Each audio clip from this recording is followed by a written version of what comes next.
Olá a todos, a todos aqueles que acompanham o canal History of Science, do Programa Doutoral de História da Ciência da Universidade de Coimbra e da Universidade de Aveiro.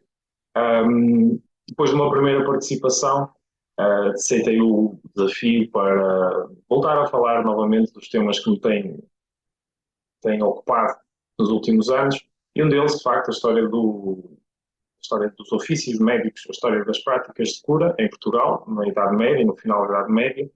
e hoje, em particular, o desafio é falar sobre aqueles que muitas vezes consideramos como estando à margem na sociedade medieval cristã, sobretudo, e que também exerciam práticas de cura, muitos deles de forma muito destacada e de forma muito prestigiada. Em primeiro lugar, enfim, aquele que será o estereótipo fundamental do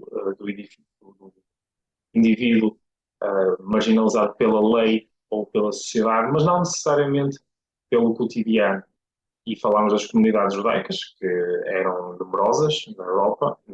cristã também, e que em Portugal, no final da Idade Média, ocuparam um lugar de grande prestígio e grande destaque nas práticas de cura, sobretudo na área da medicina propriamente dita, que chamamos de física, e da cirurgia. Ao contrário do que seria expectável, do que é entendido, também, por vezes, pensamos na Idade Média como uma idade monolítica, não foi um milénio de evolução, um milénio de mudanças permanentes. A verdade é que o elemento judaico na prática médica em Portugal não é uma presença forte desde o princípio dessa prática. Lembrar-se-ão aqueles que viram o primeiro vídeo que gravámos para o canal History of Science, que os primeiros médicos, meios físicos, para usarmos o termo mais corrente no galaico-português do final da Idade Média, foram clérigos. Foram sobretudo clérigos ligados aos cabidos das igrejas catedrais e das mais importantes igrejas colegiadas do reino. A primeira referência a médicos judaicos, a médicos, enfim, de fé judaica, só aparece praticamente em meados do século XIV. São referências muito acidentais provenientes da cidade de Porto, em Portugal, no norte de Portugal. Ao longo das décadas seguintes, esses praticantes, esses clínicos, podemos chamar-lhes assim, vão tornar-se mais frequentes. E já no final do século, poucos anos antes do final do século XIV, surge a primeira referência a um médico judeu a servir um rei de Portugal. Neste caso, já o então jovem Dom João I, rei de Portugal, por eleição nas Cortes de Coimbra, a partir de 1385, e que poucos anos depois, então, tem entre o seu séquito médico um físico, um praticante judeu. A verdade é que essa tendência não só se mantém, como, enfim, acelera muitíssimo ao longo de todo o século XV. Isto também tem relação direta com com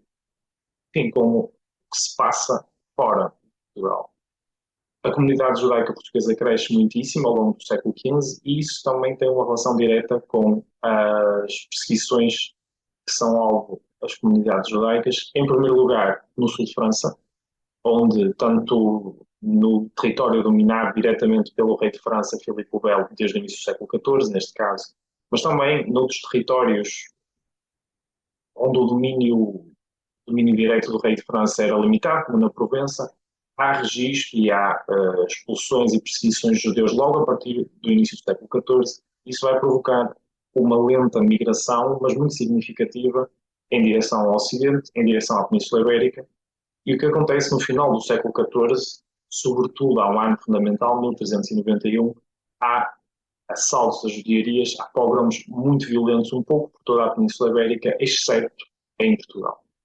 Isso parece ir de encontro a um movimento que se parece verificar ao longo de todo o século XV. Há uma progressiva migração de muitas famílias, muitas delas famílias muitíssimo prestigiadas dentro da comunidade, também por causa destes ofícios muito valorizados que eram praticados, como os da medicina, e muitos deles associam essa prática à família real e eu diria que, em particular, uma verdadeira dinastia dos Guedelha que servem a coroa com mais destaque no breve reinado do rei Dom Duarte, entre 1433 e 38, mas que se mantém depois e que acumulam uma série de oficialados, não só de médicos do rei, mas também de astrólogos da corte, por exemplo, ou tinha uma relação direta entre a astrologia, que não tinha naturalmente a dimensão negativa que atribuímos hoje, era uma ciência outra qualquer, e a relação direta entre a astrologia e a medicina, e também alguns oficialados diretamente relacionados com a sua influência dentro das comunidades. Uma delas era, a título de curiosidade, o de degolador-mor. Isto nada tem a ver com a pena de morte, mas sim com as práticas rituais de abate de animais que são necessárias para respeitar os tabus alimentares, neste caso das populações judaicas. Além de servir o rei, muitos destes médicos judeus eram os físicos pessoais, físicos e cirurgiões pessoais dos mais importantes nobres, mas também dos mais importantes clérigos. Quase todos os bispos e arcebispos terão, ao longo do século XV, um físico judeu entre o seu séquito, e nada disto parece levantar qualquer problema, qualquer questão no que toca a eventuais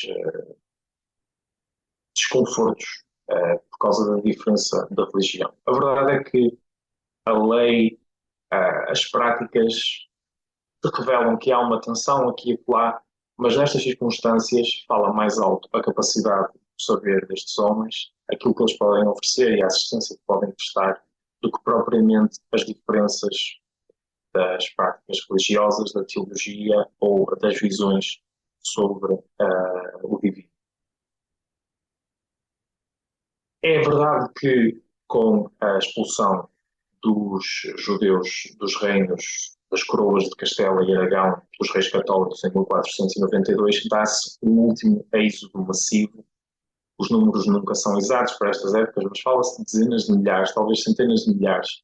de judeus que procuram refúgio em Portugal, onde, à data, ainda era possível viverem abertamente de sua fé. Mas isso muda depois, poucos anos depois, quando Dom Manuel I negocia com os reis católicos um casamento com a filha destes. E uma das condições impostas era então a expulsão ou conversão forçada dos judeus vivendo em Portugal à data. O que acontece é que o rei português vai até mais longe do que os reis católicos e ordena a expulsão não só de todos os judeus, como também de todos os muçulmanos. Além de legalmente extinguir a possibilidade dos judeus praticarem a sua fé em território português, além disso, o rei procura manter, sabendo a importância que eles têm no plano de conhecimento e, sobretudo, no plano económico e financeiro, procura retê-los tanto quanto possível no território português, forçando-os a uma conversão, na maioria dos casos, e obviamente não sincera, porque forçava, algo que hoje, de resto, a Igreja não aceitaria, e permite que muitos destes médicos, agora cristãos, pela via legal, com um novo nome, batizados, possam continuar, por exemplo, a usar os seus velhos livros de medicina em hebraico, uma exceção que revela a importância que eles têm e a urgência em mantê-los perto, em mantê-los ativos neste território que legalmente não os queria. Muitos destes médicos, depois da conversão forçada,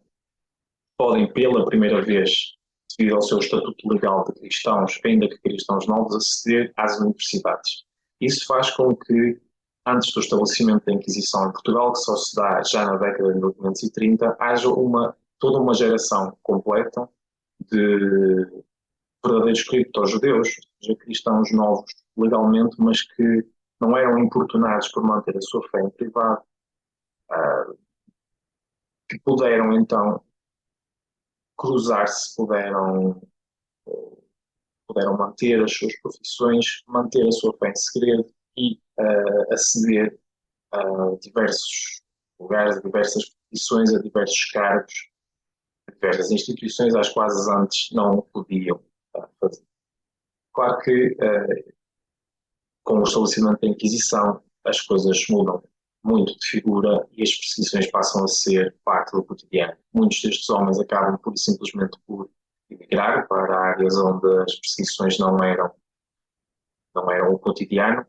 e é aí que se dá o grande êxodo das comunidades sefarditas, que fundam grandes núcleos um pouco por toda a norte da Europa, em Itália, no norte de África, sobretudo no Marrocos, mas também no Egito e também na Tunísia, e muitos deles na área do então Império Otomano, em particular na área da Ásia Menor, em torno de Istambul, mas também do lado daquilo que é hoje a Grécia, com destaque, acima de todos, para a cidade de Salónica, onde até ao extermínio da Segunda Guerra Mundial viveu de longe a maior comunidade sefardita, diria que do mundo.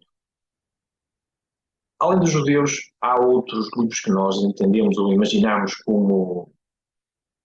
legalmente menorizados na Idade Média que praticam artes de cura. Os muçulmanos, no caso português, são muito pouco expressivos. É difícil explicar por que motivo é que esse contraste se dá, mas os motivos mais óbvios serão aqueles mais lógicos para explicarmos isso, a diferença das religiões e, sobretudo, a possibilidade de, sendo um letrado de religião muçulmana, poder mover-me para um território onde, de facto, o Islão é a religião dominante. Portugal tem acaba de ocupar o seu território de conquista, logo em meados do século XIII, e esse encurtamento da presença islâmica no território que hoje é Portugal também poderá explicar essa diferença tão grande em relação, por exemplo, ao que se passa na Coroa de Aragão. Há apenas, enfim, daquilo que eu pude apurar, só consegui encontrar 3 a 4 físicos muçulmanos, por exemplo, em exercício. Um deles era físico do rei Dom Afonso IV, mas dele resta apenas uma única menção perfeitamente acidental, datada de 1340, então podemos dizer muito pouco deste grupo minoritário de praticantes das artes da medicina, das artes da cura. Além das minorias étnico-religiosas, a grande minoria da Idade Média, não só da Idade Média, mas talvez toda a história da humanidade, a grande minoria esquecida é, claro, metade da humanidade, que é composta pelas mulheres. E também há referências, também há prática formal destas artes de cura por mulheres na Idade Média. A primeira mulher a ser examinada oficialmente, neste caso pelo cirurgião-mor, e a obter carta de cirurgia, uma barqueira, de nome Isabel,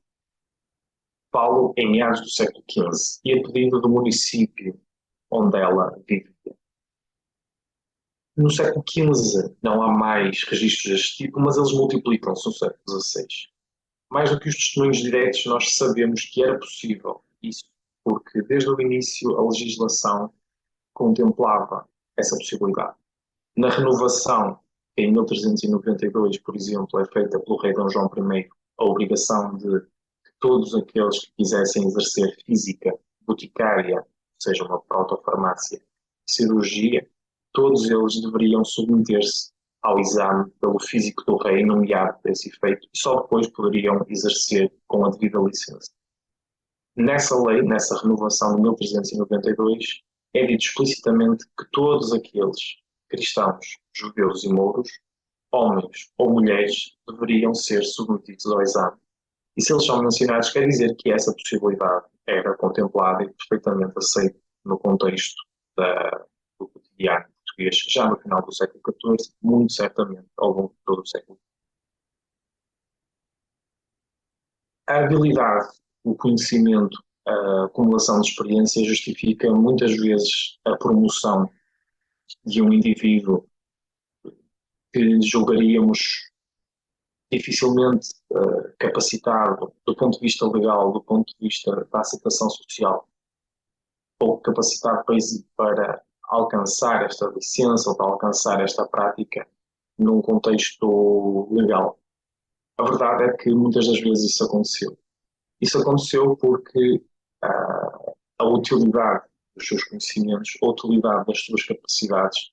sobrepunha-se ao preconceito, sobrepunha-se às limitações legais e sobrepunha-se, enfim, aos tabus ou às desconfianças que os poderes dominantes locais ou enfim, regionais ou mesmo a nível do reino poderiam, enfim, toda a desconfiança que poderiam ter sobre estes indivíduos. Isso demonstra-nos uma coisa, que no plano da saúde temos a necessidade de sobrepor-se às estruturas mentais e às imposições legais e culturais. Se houvesse uma mulher judia muito capaz, que se sabia, por exemplo, ser particularmente hábil numa correção de fraturas, certamente um nobre não hesitaria em recorrer aos seus serviços só porque era uma mulher, só porque era judia. Então, podemos usar também esta história da medicina e das práticas médicas num sentido alargado, não só da medicina formal, mas também de todas as práticas de cura que podem imaginar, para percebermos o colorido do que é a Idade Média e quantas idades médias se sobrepõem, além daquela que nos é pintada por uma cronística oficial, por uma lei que respeita uma rigidez que se esperaria dela, ou por muitos documentos notariais que nos dão que 90%, onde 90% do seu conteúdo é formulário repetitivo, certo, muito informativo, muito precioso, mas que nos poderá dar, se estivermos despreparados, uma ideia muito monolítica, demasiado cinzenta do que é, de facto, uma realidade muitíssimo colorida. Então, isto é aquilo que vos queria falar um pouco sobre judeus, sobre muçulmanos, sobre mulheres de todos os credos, que num mundo de homens cristãos, adultos, conseguiam furar um pouco os esquemas de dominação social, os esquemas de poder, os esquemas mentais da dominação e mostravam então que o conhecimento, desde sempre, o conhecimento e a experiência, a habilidade e a capacidade de não só de curar, mas de melhorar, de tornar mais confortável a vida de um doente, corrigir uma fratura, de medicar corretamente alguém, de dar à luz, de conseguir fazer com que alguém dê à luz em segurança, tudo isso se sobrepunha a toda essa concepção legal, cultural, cinzenta, pesada. Afinal, a Idade Média tinha muito mais e tem muito mais para nos oferecer se nós soubermos retirar dela tudo aquilo que ela tem aparentemente escondido. Muito obrigado. Se você gostou desse vídeo, dê um like, compartilhe. Aproveite para assinar o canal e ative as notificações.